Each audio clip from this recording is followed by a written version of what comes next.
Et on commence avec la longue liste des abus. Jean-Rémy, bonsoir. On va dénoncer Thomas. ce soir les abus dans les locations immobilières. Il faut savoir quand même que 40% des Français sont locataires et que nombre d'entre eux payent en fait des choses qu'ils ne devraient pas payer, des frais abusifs de la part de certaines agences immobilières peu scrupuleuses. Selon l'association CLCV, ces frais peuvent être évités évidemment en connaissant un petit peu mieux ses droits. Alors le grand classique des grands classiques, c'est la facturation des quittances. Il faut savoir qu'on ne peut pas vous facturer l'envoi des quittances à votre domicile.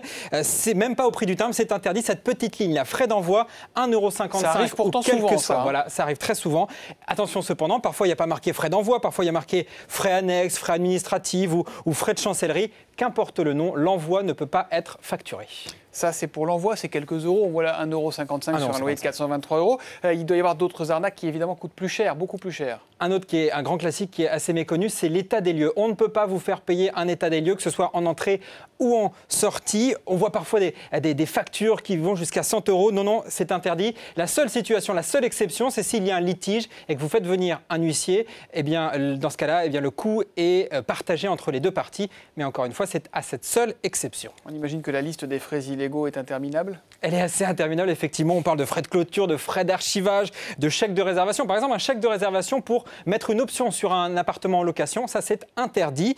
La facturation de ces actes est tout simplement illégale. On va en voir une petite liste. Pour rappel, l'état des lieux, l'envoi des quittances, le renouvellement de bail, les frais de relance, les clôtures du dossier, tout ça, ça ne peut pas être facturé. Photographiez ça, gardez-le chez vous. Et tout ça mis quand bout vous à êtes dans bout, une agence immobilière, prenez-le. Tout ça mis bout à bout, ça peut faire beaucoup d'argent. Et justement, la CLCV demande à ce qu'il y ait plus de transparence sur ce type d'actes qui doivent être, on le rappelle, gratuits. L'écho en bref.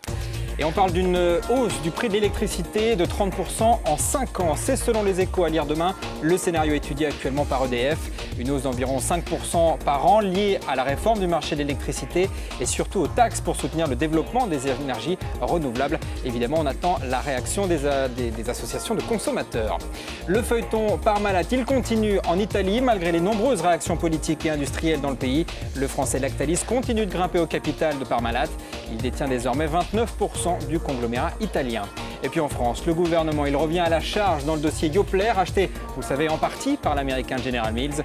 Le FSI, le Fonds stratégique d'investissement, pourrait mobiliser des capitaux pour soutenir Sodial, le deuxième actionnaire de Yoplait, un actionnaire français.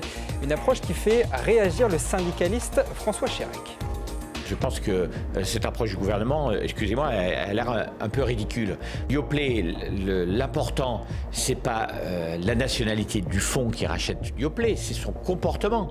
Je m'explique. Si vous avez un fonds étranger qui rachète Yoplait et qui a envie d'investir à long terme dans Yoplait avec une politique sociale, je vois pas où le problème.